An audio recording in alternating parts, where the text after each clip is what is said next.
Davlatimiz rahbarining Oliy Majlis va xalqimizga yo'llagan murojaatnomasida ta'kidlaganidek, yurtimizda uyushgan jinoiy guruhlar faoliyatiga qarshi murosasiz kurash olib borilmoqda.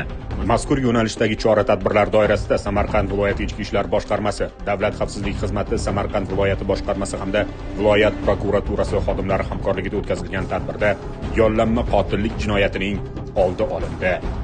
Olingan tezkor ma'lumotlarga ko'ra 2002-yilda tug'ilgan shaxs Toshkent shahrida yashovchi shaxs bilan o'rtalarida kelib chiqqan o'zaro nizo sababli uni o'ldirishni maqsad qilib yollanma qotil izlayotgani aniqlangan. Shundan so'ng tezkor tadbir o'tkazishga kirishilib, shartli yollanma qotil tadbirga jalb etildi. 2002-yilda tug'ilgan ushbu shaxs shartli yollanma qotilga o'zi bilan kelishmovchiligi bo'lgan shaxsni o'ldirishni buyurib, uning evaziga 2200 AQSh dollari miqdoridagi pul mablag'larini berishni va'da qilgan. Joriy yilning 27-yanvar kuni Samarqand shahrida o'tkazilgan tezkor tadbir davomida 2002-yilda tug'ilgan shaxs tadbirga jalb etilgan yollanma qotildan grimlangan murda fotosuratini qabul qilib olgach, 2000 AQSh dollari miqdoridagi pul mablag'larini bergan vaqtida ashyoviy dalillar bilan ushlangan.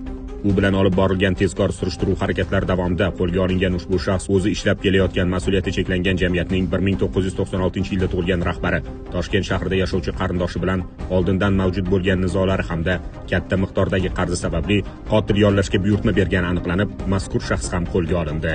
Hozirda mazkur holat yuzasidan O'zbekiston Respublikasi Jinoyat kodeksining 25-moddasi orqali 97-moddasi 2-qismi bilan jinoyat ishi qo'zg'atilgan. Yashash huquqi har bir insonning ajralmas huquqi bo'lib, u qonun bilan muhofaza qilinadi. Inson hayotiga suiqasd qilish esa eng og'ir jinoyatlardan biridir.